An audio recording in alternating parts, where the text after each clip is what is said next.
3 True Scary Stories for Sleeping. Story 1. I used to work overnights at a gas station. Not one of those clean chain spots you see by the highway. This was an old, standalone station out in the middle of nowhere. A 2-lane country road that ran through endless fields. And at night, you'd see maybe one car every hour. I was 22, broke, living in my cousin's basement. The owner, Mr. Parker, paid cash under the table and didn't ask questions. Keep the coffee fresh, count the draw right, and don't sleep on my time, he told me. Easy money, I thought. The first few shifts were boring. I stocked shelves, mopped, watched old security monitors from behind the counter. Sometimes a trucker would come through, fill up, and buy coffee so stale I wouldn't serve it to a dog. I actually liked the silence, the hum of the freezers, the rain on the old tin roof, the neon open sign flickering in the window. It felt peaceful, like the rest of the world had gone to sleep, and I was the only one awake to watch the dark. Then things got weird. It started with the lights. One night, around 2 a.m., the canopy lights above the pumps began flickering. Not all at once, just one at a time. Like someone was walking from pump to pump, unscrewing bulbs with invisible hands. I went outside, thinking maybe it was just the wiring. The rain was light, but steady. I could see my breath in the air. The lot empty except for my beat-up sedan parked by the ice machine. I stood under the canopy, looking up at the buzzing light. It flickered, dimmed, and went out completely. The whole lot felt darker, like the shadows pressed in when they knew the light was gone. I chalked it up to old equipment. Mr. Parker never fixed anything unless it broke completely. I told myself I'd mention it in the morning and went back inside. A few nights later, it got worse. I was behind the counter, flipping through an old magazine, when I heard the bell. You know that little ding when someone steps on the hose near the pumps? It rang once, clear as day. I checked the monitor. Nothing. No car. Just the empty lot. Rain streaking across the grainy black and white feed. Then it rang again. I stepped out from behind the counter, peering through the smudged glass doors. Still nothing. I opened the door a crack. The air was cold and wet. I stepped outside, the hose bell squeaking under my boots. But there was no one there. The pumps were silent. The lot was empty. I felt stupid. Probably just the wind. Back inside, I settled down. A few minutes passed. Then, over the low hum of the cooler, I heard it. A voice. Soft, like someone talking through a wall. I turned down the tiny radio by the register. The voice didn't stop. It was coming from the aisle behind me. The one with the dusty cans of motor oil and windshield fluid no one ever bought. I stepped around a corner. A woman stood there. I jumped so hard I nearly dropped the flashlight I was carrying. She was dripping wet, like she'd been standing in the rain for hours. Stringy hair plastered to her face. eyes too wide, skin pale like an old wax. She was staring at the shelves. Her lips were moving, but the words didn't make sense. Like she was repeating the same sound over and over, too low to catch. "Miss, are you okay?" I asked. She didn't answer, just kept whispering, tracing her fingers along the metal shelf, smearing water wherever she touched. I backed up to the counter. My hands were shaking. "Ma'am, do you need help?" She turned her head, not her body, just her head, like her neck wasn't connected right. Her eyes met mine, and then she smiled. A big, broken smile that showed teeth that didn't look real. Too small and too many. I fumbled for the phone. It was an old rotary plugged into the wall. I lifted it to my ear. Dead line. No dial. Nothing. When I looked up, she was gone. Just like that. No bell. No wet footprints. The aisle was empty except for a faint puddle that led nowhere. I didn't tell Mr. Parker. What would I say? "Hey boss, the pumps are haunted and your customers are ghosts." He would have laughed me right out of the store. But that wasn't the last time I saw her. Over the next few weeks, she came back. Never the same way twice. Once, I was restocking the cooler, and when I turned around, she was standing in the bare aisle, hair dripping, lips moving. Another time, I caught her reflection in the security monitor. Just for a second, behind me, but when I spun around, the store was empty. I started sleeping with the lights on at home. When I closed my eyes, I heard that whisper, like static under my skin. One night, right before my shift, I asked Mr. Parker about the station. "Anyone ever, die out there?" He raised an eyebrow. "It's an old place, built in the 50s.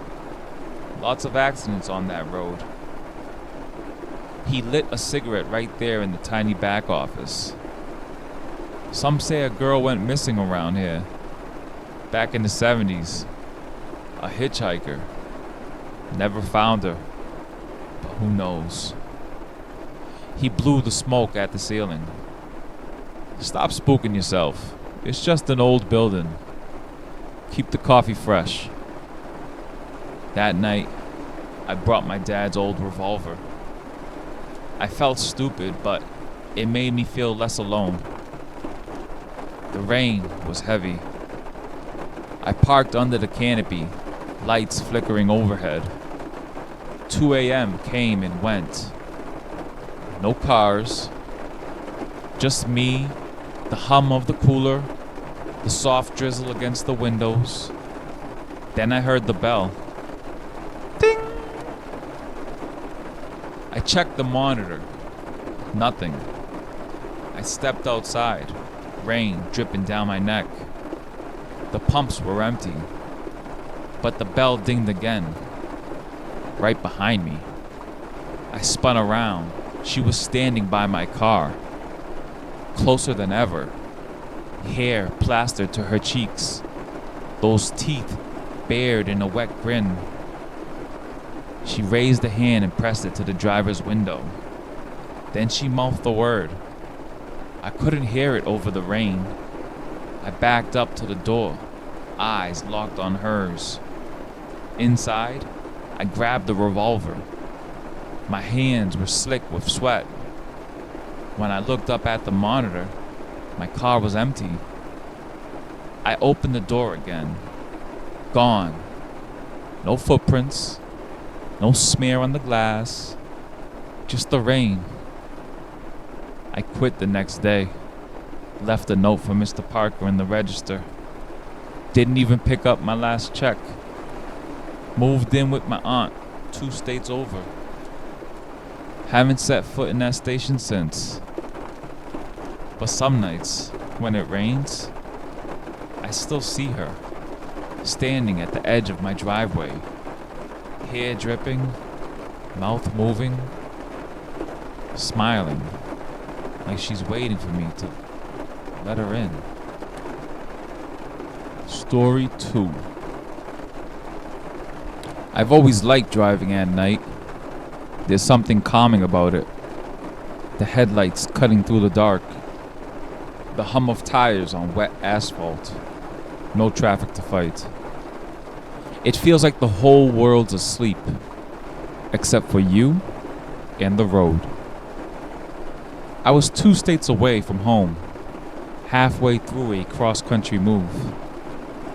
Everything I owned was jammed into the back of my old Ford Explorer.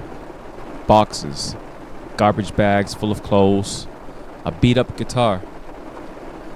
I'd been on the road for 10 hours straight, riding caffeine in that false second wind you get after midnight. Around 2 a.m., the rain started. Light at first, then heavy enough that my wipers couldn't keep up. I was somewhere in rural Missouri, or maybe Kansas. I couldn't tell anymore. I passed maybe 1 car every 30 minutes. The fuel light came on. I figured I'd find a station in the next town. But the next town never came. I drove another 20 miles, eyes flicking between the needle and the shadows beyond my headlights. Every exit looked abandoned. Broken signs, empty ramps, swallowed by trees. I was getting that tight feeling in my chest. The one that says you might have just screwed yourself. Then I saw that glow. A sickly yellow halo breaking through the trees up ahead. The sign was half lit, flickering so badly I could barely read it. Ridgeway Gas and Grocery, pulled in under the canopy. 2 pumps, ancient and rusted. The rain was pounding the roof hard. It sounded like gravel. I shut off the engine and just sat there for a second. The lot was cracked and littered with wet leaves. The little store behind the pumps looked like it hadn't been touched since the 70s. Wood siding, neon bear signs in the windows, and 1 single fluorescent light buzzing above the door. I felt my stomach twist, but I told myself it was just nerves. I needed gas. That was that. I popped the door open and dashed to the pump. No card reader, of course.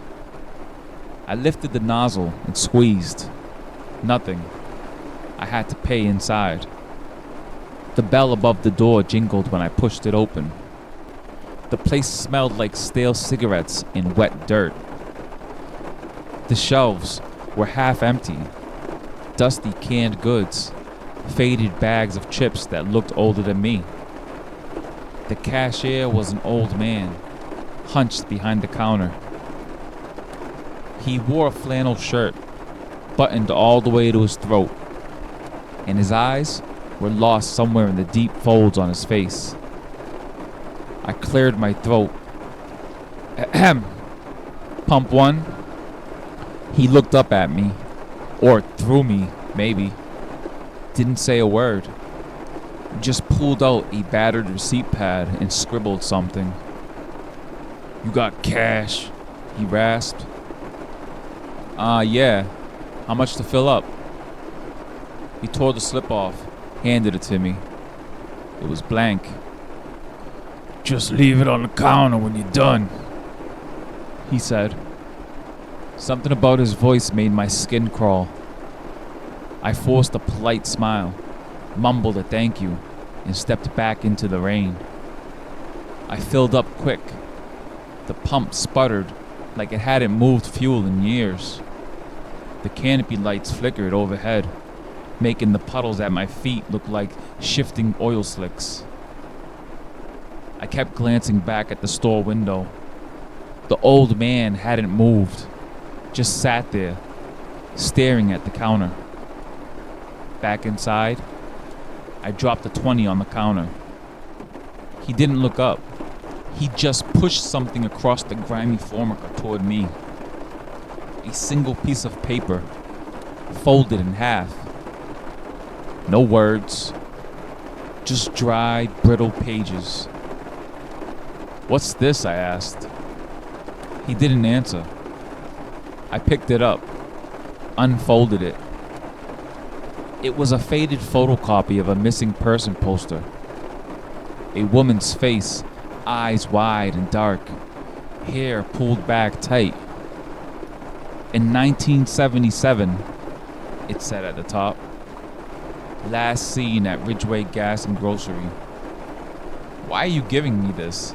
I asked. He looked at me for the first time. Really looked at me. "They come back when it rains," he said. I felt something cold slide down my spine. I forced a laugh. "Okay, thanks. Have a good night." I turned to leave. The bell over the door jingled behind me. Back in the car, I cranked the heater and locked the doors. The rain was coming down harder now, drumming on the roof like fingers tapping out a warning. I looked at the missing person flyer again. Her name was Eleanor Price, 23. Last seen here, 45 years ago. They come back when it rains. I threw it on the passenger seat and tried to laugh it off. I shifted into drive, but the headlights caught something moving at the edge of the lot.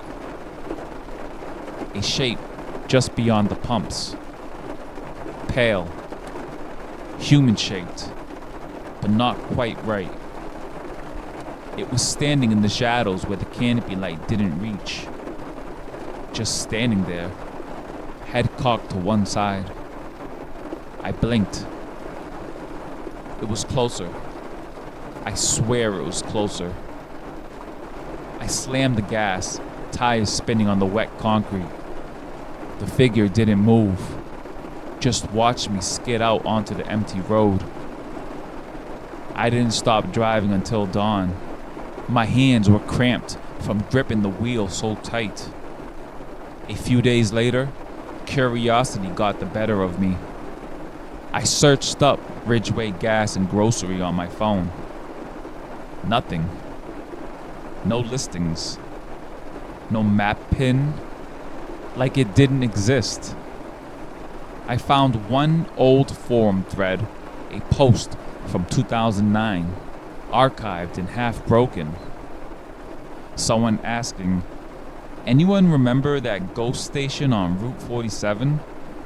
Stopped there once, never found it again." Another user replied, "They say you only see it when you're running on empty." That part stuck with me, because some nights, when I'm driving late and the tank's low, I swear I see a faint glow in the trees ahead. A yellow sign, flickering like it's waiting for me. And every time, I keep driving. You should too.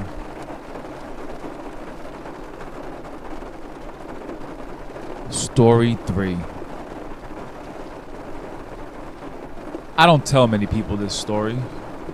Not because they wouldn't believe me, though most wouldn't, but because I still can't figure out where my luck ended and where something else took over. You ever want something so badly that you'd ignore every red flag to get it? That was me 3 years ago. I just lost my apartment. Fired from a warehouse job for missing too many shifts. Sleeping in my car half the week because I couldn't afford gas to get across town. Broke, hungry, and desperate. The kind of desperate that makes you pray for a miracle, even if it's wrapped in barbed wire. That's when I saw the flyer. It was stapled to a light pole outside a bus stop. Half soaked from the rain, corners curled. Big bold letters. Night manager needed. No experience required. $1,000 weekly cash. Room included. Start tonight. No company name. Just an address I didn't recognize and a note. Apply in person. Ask for Mr. Dalton. I stood there for a solid 5 minutes reading that paper. $1,000 a week. Cash? For a night shift? No rent to pay because there's a room included? I didn't know whether to laugh or cry. It sounded too good to be true. But so didn't win the lottery, and people still bought tickets. I still had a quarter tank left in my car. I figured, what the hell? Either I'd get a job, or I'll burn the last gallons I had on hope. Better than sitting in that parking lot pretending my life wasn't on fire. The address was way off a 2-lane road I'd never taken, about 30 miles outside town, near the old highway that people used to call Route 19 before the interstate made it pointless.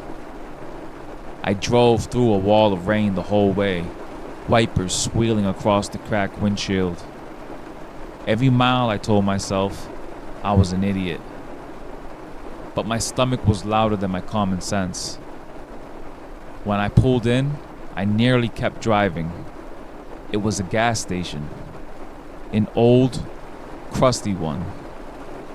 No branding, no sign, except faded word, service, half lit by a single yellow light bulb. The canopy looked ready to cave in. The windows were dark except for the office in the back, where a thin strip of light leaked through the blinds. There were 2 cars parked out front, a beat-up station wagon and an ancient pickup truck with the tarp over the bed. I killed the engine and just sat there, watching the rain run down on my windshield in crooked lines. Something in my gut told me to leave. Just put it in reverse and coast back to nowhere. But my bank account told me to get out of the car. The bell above the door jingled when I stepped inside. The place smelled like an old oil and mildew. Shelves mostly empty except for dusty cans of beans and motor oil. A dead fly floated in the pot of coffee behind the counter. I almost turned back, but then I heard it. "You here for the job?" A voice like sandpaper. I turned around. There was a man standing in the office doorway behind the counter. Old, but not frail. Broad shoulders, sleeves rolled up, white hair slicked back like he'd stepped out of another decade. "Mr. Dalton?" I asked. He didn't answer. Just stepped aside and motioned me into the back room. The office was more like a storage closet. Metal desk, flickering lamp, a shelf stacked with yellow paperwork. He sat down, laced his fingers together, and looked at me with eyes that felt like a bear trap waiting to snap shut. "Name?" he rasped. "Ethan," I said. I don't know why I gave him my real name. Just felt like he'd know if I lied. He scribbled it into a ledger that looked older than my parents'. "You ever work nights?" "Yeah," I said. "Warehouse, janitorial. I don't mind it." He grunted, like that was the answer he expected. "You'll run the station from 9 p.m. to 6 p.m. Cash register's yours, stock the shelves, mop the floors, keep the pumps clear. He slid a ring of keys across the desk. A plastic tag read manager. Where's the catch? I asked, trying to force a grin. He just stared at me. His mouth twitched, but it wasn't a smile. Catch is you don't leave your post, he said. Not for anything. Not for rain. Not for customers. Not for noises. Out back. You lock the doors at midnight sharp. Nobody comes in after. You hear me? I swallowed. The air felt thick in my throat. Okay, and the room?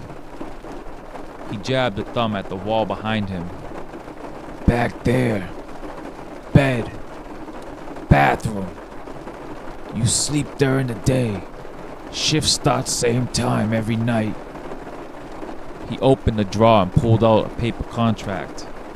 A single page typewritten with a place for my signature at the bottom. No probation. You're in or you're not, he said. You sign, you stay until the station says otherwise.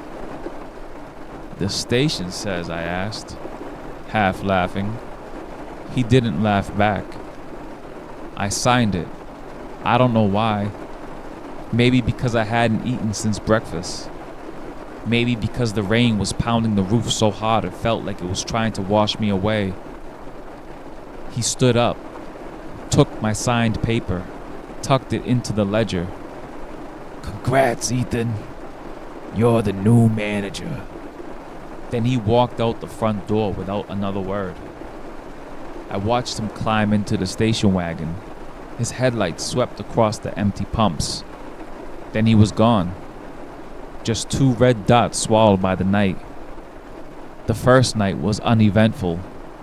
I stocked shelves, cleaned the glass coolers, drank half a pot of stale coffee. Nobody stopped for gas. Nobody even drove by. Around midnight, I locked the doors like he said. The rain came down in sheets, drumming on the tin roof. Once I thought I heard knocking at the back door. But when I peeked through the peephole, the alley was empty. Around 4 a.m., I dozed off behind the counter. I dreamed of an old man in the aisle, whispering my name while he dragged his fingers along the shelves. When I woke up, the sun was leaking through the front windows. The knocking was gone. Or maybe it never happened. That afternoon, I found the room. It was just a cot in a windowless concrete box behind the office. One bare bulb, a ratty blanket, and a tiny bathroom with a dripping sink.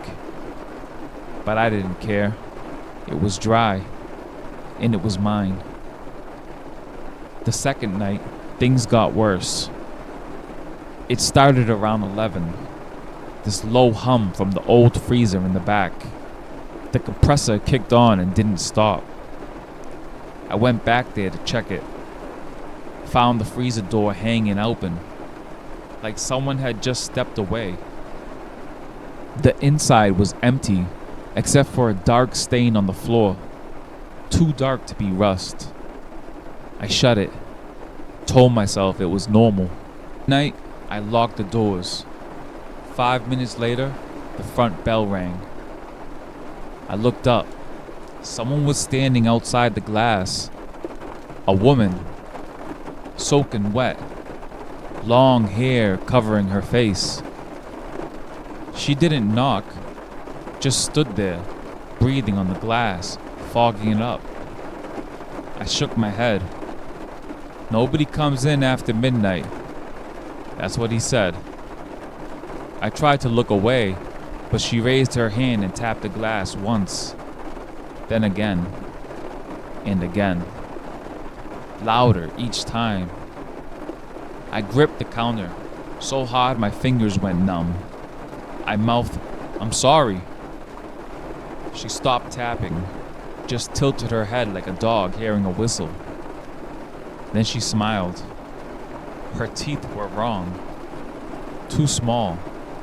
Too many. The lights above the pumps flickered once, and when they came back, she was gone. I didn't sleep at all that day. The third night, I found a ledger. It was tucked under the counter. The same one Mr. Dalton had written my name in. I flipped through the pages, entries dating back decades. Dozens of names, each crossed out with a thick black pen. Next to each name, a note. Didn't lock the door. Opened the back door. Talked to them.